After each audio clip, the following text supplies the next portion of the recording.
What's up, everybody, and welcome back to the channel. VP Tactical here, and today we are doing a short review on the Caldwell Matrix. And so this is a shooting platform that you can take with you to the shooting range, right? More specifically for trying to, I guess, bench rest, if you will, maybe a new rifle that you got, or you're trying to sight in a new scope, you name it. This thing's really versatile and it's relatively inexpensive. If you find this video helpful and you want to help support my channel, definitely hit that like and subscribe button. I would certainly appreciate it. Now, let's get into it. And so the Matrix is a really cool, unique product, and it mainly because it's very functional, and you can also adjust it in a number of different ways. Sorry, I just smacked the camera. And so it does have these rubber feet underneath the unit. So this does keep it in place pretty well, but as you can imagine from me just picking it up, even just with one finger, it's relatively light. So this is not a lead sled. So if that's something you're expecting, that's not what it is. Now, it does have some storage here in this section, which the company says or states not to put any weight in there. I'm sure some folks have maybe put some lead shot or something else in there. Not quite sure the reasoning behind that. But all that being said, you've got some adjustments here in the front where you can raise and lower your elevation, and you also have the ability to adjust this forward and aft for the rear buttstock of the gun. And this piece is actually removable, so if you had a wider rear stock and you wanted that to fit in there, you could always take that piece out. Another cool thing that I really like about this is the fact that you can take these screws off, pop this whole section out, and then now you have a pistol rest. So you can put your butt of your pistol right here, put the barrel right here. So it makes it really, really easy to help dial in and shoot pistols specifically for optics or maybe lasers or other things that you're trying to utilize. Now, those are all the pros of this particular model. Again, being the fact that it is so lightweight, it does have a little bit of a tendency to move. And so I think that big component of that is going to be contingent upon what kind of, what caliber rifle you're shooting among the surface that it's actually laying on itself. So I didn't necessarily have full contact with the bench because this thing's awfully long. Again, I know you can shorten it, but based on the bench that I was using at the time, testing out my Savage Axis, it was sliding just a little bit. But we're talking, again, minor amount. Now, all that being said, what's the drawbacks to something like this? Well, the biggest complaint that I've seen is this mechanism here. So I actually have this tightened down quite a bit, but as you can see, it still moves. You can say, well, okay, big deal. But if you have the weight of the barrel on there, this will actually start to slide down on its own accord. And I keep tightening it. And so I'm trying to keep the barrel down and pressed against this, and then this thing might adjust, and then I'm losing my sight picture. So that's the biggest complaint with this particular model. But I mean, for 50, 60 bucks, some of these things you can find on Amazon or other stores. It's actually a heck of a deal in comparison to, let's say, for example, a lead sled.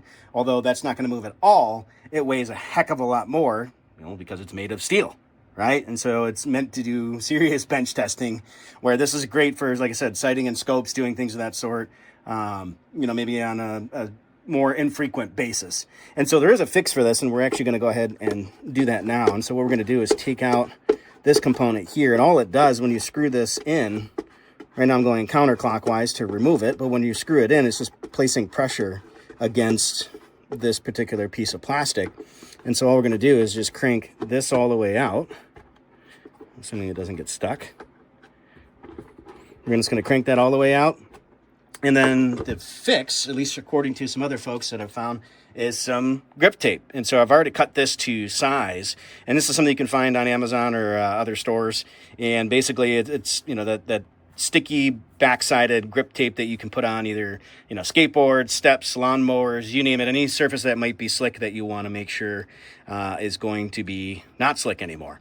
And so what I'm going to do is go ahead and peel this off, and we're going to go ahead and put it on. So I'll show you here in just a moment.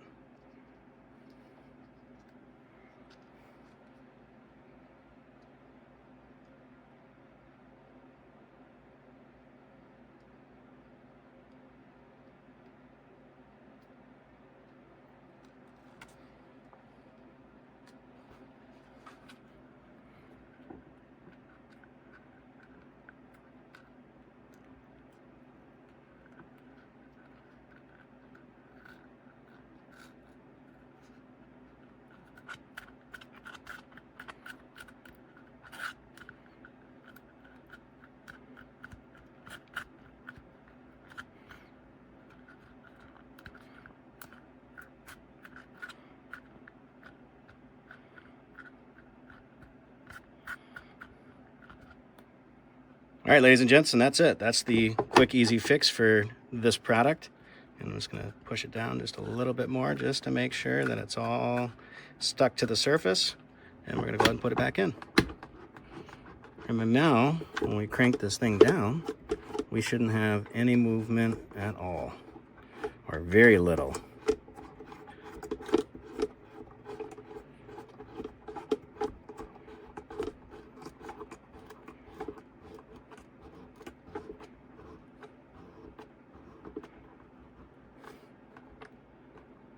Yeah, that's a huge difference, because before it would still move. So yeah, huge upgrade just for, you know, a few bucks, and actually end up getting a massive roll, which I'm going to use on my lawnmower and some other areas of the house. And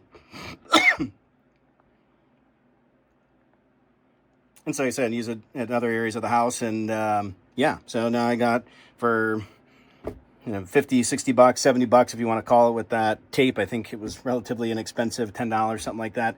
Now I've got a solution that I can bring with me that's not going to be super bulky, and I can make it more compact if I need be, for various shooting options, whether, again, I'm shooting pistol, shooting rifle, you name it. I've got options for that, especially if I'm going to be dialing in scopes, red dot sights, you name it, on either platform. And yeah, that's pretty much it in a nutshell. So appreciate you folks stopping by. Be safe, stay vigilant, and we'll catch you on the next video.